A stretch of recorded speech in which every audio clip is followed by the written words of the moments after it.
15 mini lecture. I have a couple different sections I wanted to take a look at. I think they're like the third and fifth sections. So the first is friendship and romance.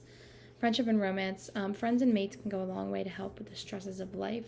Like we talked about in chapter 13, if you're having stressful times, it helps us surround yourself with people that you know and love, such as friends, family, relatives, anyone you might hold important to you. So friends help with this. Friends also boost self-esteem a lot of the time. If you think back to middle school, high school, having a lot of friends, you might feel better about yourself. It helps with self-esteem, and as kind of weird as it sounds, yes, having more friends at those times in your life probably made you feel a little bit better about yourself. So friends have things in common and reciprocate. We are friends with people that we know and have things in common with. It's just generally, that's just generally the idea of friendships. It's a gradual process as we get to know our friends. Because we have to trust them, and that's a big part of any relationship is trust. Friends cheer us on, encourage us, make us feel better about ourselves, pick us up when we're low, that sort of thing. And having common interests and shared history are important for friendships to endure and allow ongoing communication. It's important for both parties in any sort of relationship, but especially a friendship, to make aware their expectations and hopes. Overall, friends are really good for our health. They boost our mentality, boost our self-confidence and self-esteem, and just are good for us in general. Married people tend to be happier and healthier than single people. So in the United States, it's true that couples who live together are about as happy as those who get married. However, just in general, those who are married tend to be happier. This is not to say that if you are single, you're only going to get happier by finding someone and getting married. It's just the statistics of what it is. So in general, it's worthy to think about a romance that will last a lifetime, because it's kind of seen that significant others, usually if one dies in the few years following, the other one will die as well, just in general. So there are three components to a romantic relationship, and it's the triangular theory of love, which is the proposal that romantic relationships are composed of different proportions of passion, intimacy, and commitment.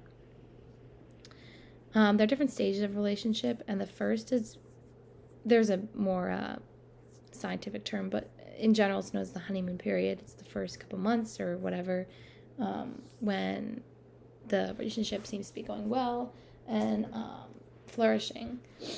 But however, it won't last forever. It's typically seen that the honeymoon period does not last a long time.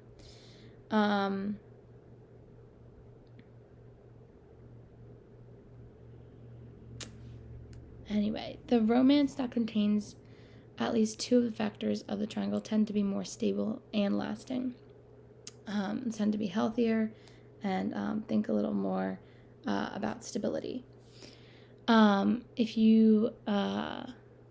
There's a consummate love, which is the most fulfilling type of love. It has all three characteristics of the triangular theory of love.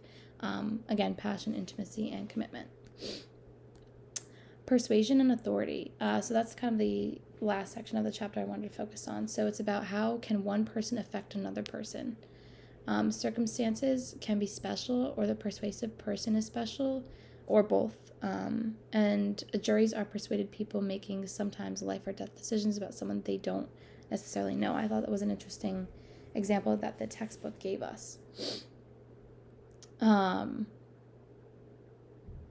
Then there is groupthink, and groupthink is sometimes vital in juries. So people are able to, correlate ideas and think together. Stanley Milgram demonstrated the power of authority. He created an experiment which I will go on to explain, kind of gained more and more levels from time to time. So vocabulary, you have authority, which is the power or right to make decisions. Results of experiments on obedience surprised and alarmed most people. There have been times when people have obeyed other people to do great harm. One of these, Milgram was astonished at Jews and Germans during World War II. Many good Germans ratted out and sent Jews to concentration camps as a result of being persuaded and such. So the first kind of experiment is the teacher experiment. He did the teacher experiment. In the teacher experiment, did the teacher believe the experiment was real? And they did. So they kind of felt responsible for harming the experimenter. So it's kind of a toss-up between who they felt was responsible. Later variations of Milgram's experiment had surprising results. So by adjusting his experiment in a couple of different ways, Milgram got varied results. He learned several different important principles about dangerous tendency of ordinary people to obey sadistic orders.